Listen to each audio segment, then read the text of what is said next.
dalam nama Bapa dan Putra dan Roh Kudus. Amin. Ya Bapa, Tuhan langit dan bumi, kerajaan-Mu Kau wahyukan kepada orang kecil dan rendah hati. Berilah kami hati yang terbuka bagi kehadiran dan kekayaan-Mu yang terpantul dalam kitab suci, dalam alam semesta, dan dalam hidup kami. Inilah permohonan kami dengan pengantaraan Kristus Tuhan kami. Amin.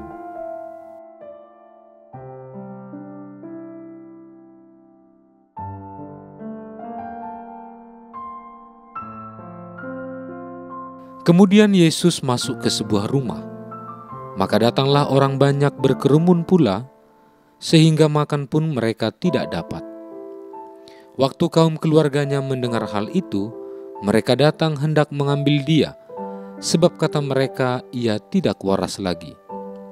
Dan ahli-ahli Taurat yang datang dari Yerusalem berkata, Ia kerasukan Beelzebul, dan dengan penghulu setan Ia mengusir setan. Yesus memanggil mereka, lalu berkata kepada mereka dalam perumpamaan, bagaimana iblis dapat mengusir iblis?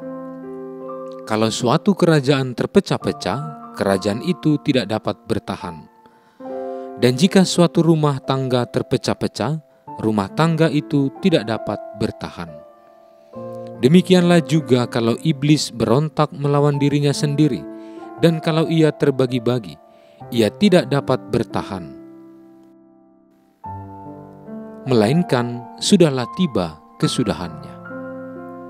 Tetapi tidak seorang pun dapat memasuki rumah seorang yang kuat untuk merampas harta bendanya apabila tidak diikatnya dahulu orang kuat itu. Sesudah itu barulah dapat ia merampok rumah itu. Aku berkata kepadamu, sesungguhnya semua dosa dan hujat anak-anak manusia akan diampuninya. Ya, semua hujat yang mereka ucapkan. Tetapi apabila seorang menghujat Roh Kudus, ia tidak mendapat ampun selama-lamanya, melainkan bersalah karena berbuat dosa kekal. Ia berkata demikian karena mereka katakan bahwa ia kerasukan roh jahat. Lalu datanglah ibu dan saudara-saudara Yesus. Sementara mereka berdiri di luar, mereka menyuruh orang memanggil Dia. Ada orang banyak duduk mengelilingi Dia. Mereka berkata kepadanya, lihat, ibu dan saudara-saudaramu ada di luar dan berusaha menemui engkau. Jawab Yesus kepada mereka, siapa ibuku dan siapa saudara-saudaraku? Ia melihat kepada orang-orang yang duduk di sekelilingnya itu dan berkata, ini ibuku dan saudara-saudaraku. Barang siapa melakukan kehendak Allah, dialah saudaraku laki-laki, dialah saudaraku perempuan, dan dialah ibuku. Demikianlah sabda Tuhan.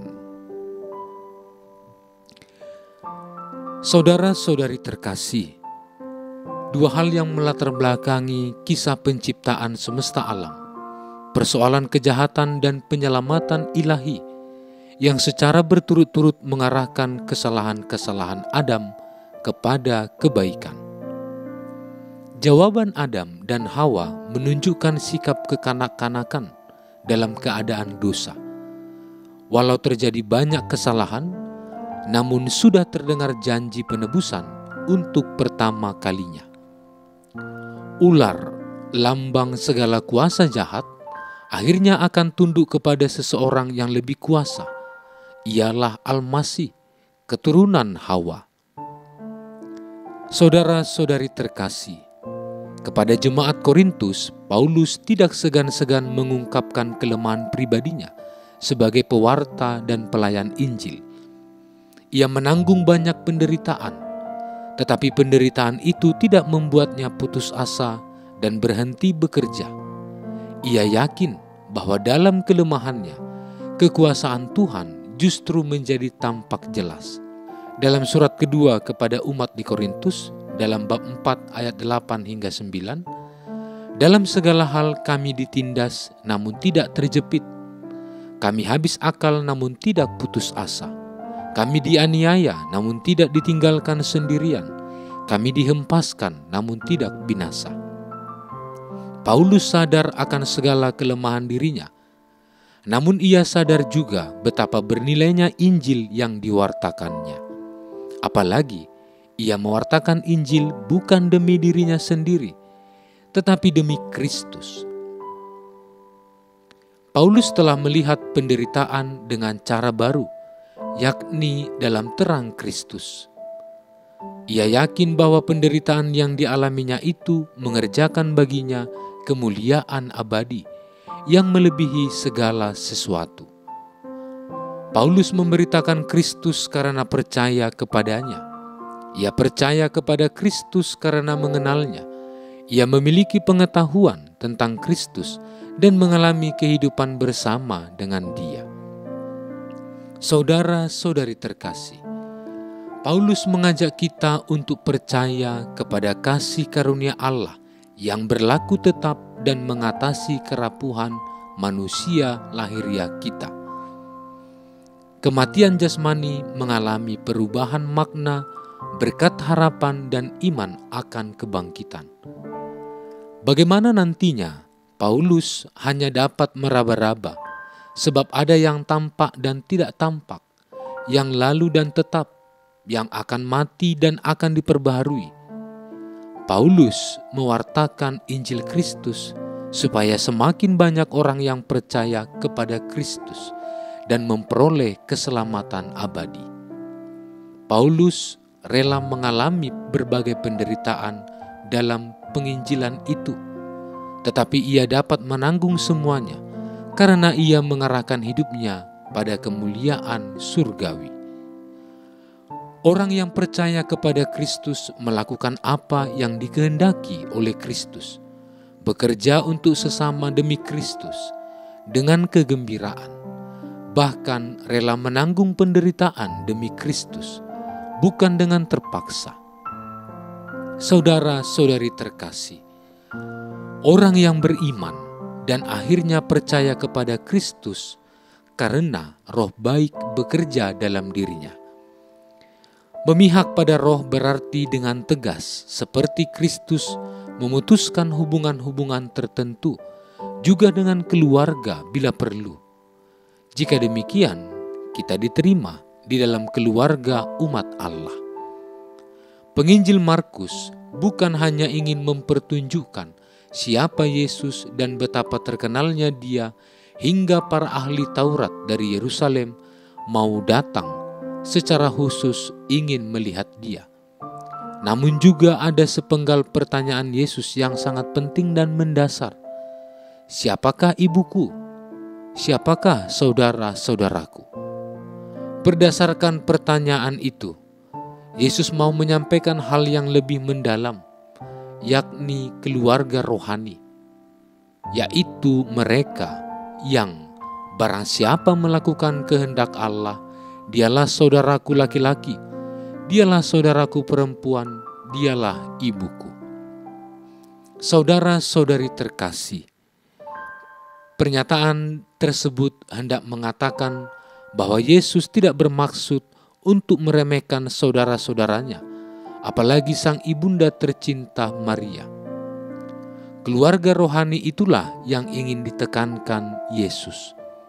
Keluarga rohani adalah kita semua yang telah dipersekutukan oleh pembaptisan dalam nama Bapa dan Putra dan Roh Kudus, tanpa membeda-bedakan umur, jenis kelamin, status sosial, etnis, warna kulit, dan kebangsaan. Melalui Roh Kudus-Nya, Allah memberikan segala karunia-Nya untuk saling melayani dan mengasihi serta membawa jiwa-jiwa kepadanya. Penginjil Markus mengatakan bahwa Yesus dan para murid-Nya saat itu tekun berkarya dan melayani, sehingga makan pun mereka tidak dapat. Namun masih ada orang-orang tertentu yang berpikir negatif terhadapnya. Misalnya, ada yang melihat kesibukan Yesus dalam melayani ini menganggapnya tidak waras lagi, sehingga mereka memanggil keluarganya supaya datang untuk menjemputnya. Para ahli Taurat yang datang dari Yerusalem menganggapnya kerasukan Beelzebul, dan dengan bantuan penghulu setan itu Yesus dapat mengusir setan-setan. Demikianlah pemikiran-pemikiran negatif dari orang-orang yang sedang melihat Yesus dan karyanya di muka bumi ini pada saat itu.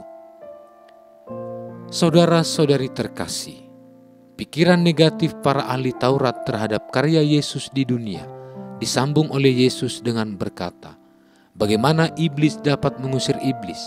Kalau suatu kerajaan terpecah-pecah, kerajaan itu tidak dapat bertahan, dan jika suatu rumah tangga terpecah-pecah, rumah tangga itu tidak dapat bertahan. Demikianlah juga kalau iblis berontak melawan dirinya sendiri, dan kalau ia terbagi-bagi, ia tidak dapat bertahan, melainkan sudahlah tiba kesudahannya. Kata-kata Yesus ini membangunkan para ahli Taurat dan lawan Yesus yang sedang tidur dalam imannya. Mereka tidak mengapresiasi Yesus dan pekerjaannya, tetapi merendahkannya. Manusia yang lemah merendahkan Tuhan yang berkuasa atas segalanya. Sungguh sangat ironis. Di satu pihak, Allah melalui Yesus putranya mengasihi, dan di pihak manusia hanya ada pikiran negatif mencurigai kepadanya. Tuhan Yesus juga melihat kedegilan hati mereka.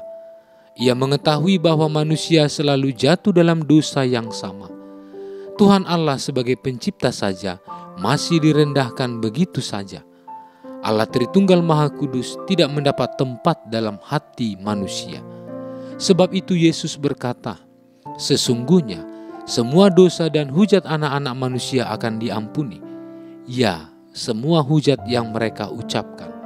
Tetapi apabila seorang menghujat Roh Kudus, ia tidak mendapat ampun selama-lamanya, melainkan bersalah karena berbuat dosa kekal.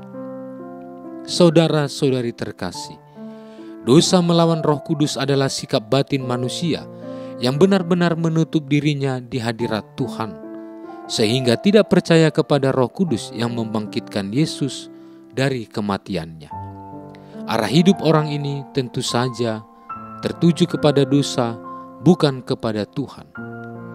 Tentang dosa menghujat Roh Kudus, ajaran Katekismus Gereja Katolik berseru, tetapi apabila seorang menghujat Roh Kudus, ia tidak mendapat ampun selama-lamanya, tetapi bersalah karena berbuat dosa kekal. Kerahiman Allah tidak mengenal batas, tetapi siapa yang dengan sengaja tidak bersedia menerima kerahiman Allah melalui penyesalan, ia menolak pengampunan dosa-dosanya dan keselamatan yang ditawarkan oleh Roh Kudus. Ketegaran hati semacam itu dapat menyebabkan sikap yang tidak bersedia bertobat sampai pada saat kematian dan dapat menyebabkan kemusnahan abadi. Orang yang menutup dirinya terhadap Roh Kudus pasti tidak percaya pada kebangkitan dan keselamatan dalam diri Yesus. Dalam bacaan kedua, Paulus juga bersaksi, karena kami tahu bahwa Ia yang telah membangkitkan Yesus akan membangkitkan kamu juga bersama-sama dengan Yesus, dan Ia akan menghadapkan kami bersama-sama dengan kamu pada dirinya.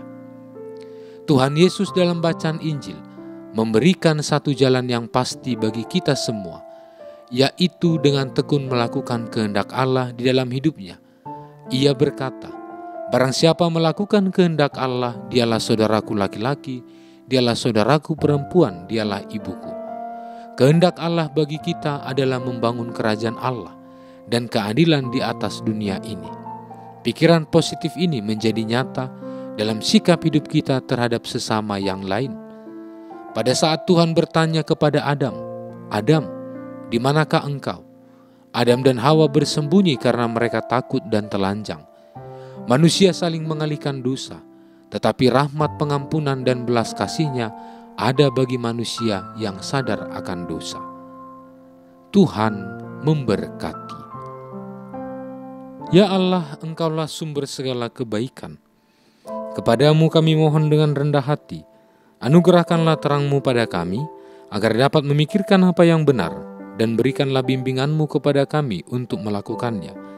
Dengan pengantaran Yesus Kristus Putra-Mu Tuhan kami, yang bersama dengan Dikau dalam persekutuan Roh Kudus, hidup dan berkuasa Allah sepanjang segala masa.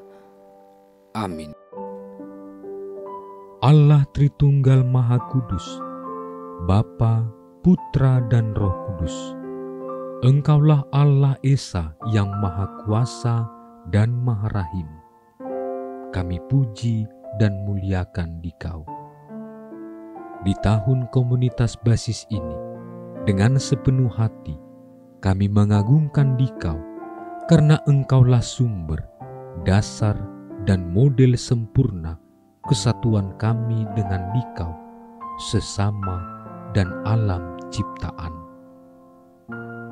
Kami mohon, anugerahilah kami Roh Kudus-Mu, agar kami mampu membangun persaudaraan dan persekutuan sejati di dalam keluarga, komunitas-komunitas, dan seluruh gereja. Dengannya kami menjadi tanda kesatuan dan kehadiran-Mu di dunia ini. Bunda Maria, Bunda yang berbelas kasih, doakanlah kami anak-anak-Mu, agar hidup rukun dan bersatu seperti keluarga kudus di Nazaret, dengan pengantaran Kristus Tuhan kami. Amin. Dalam nama Bapa dan Putra dan Roh Kudus. Amin.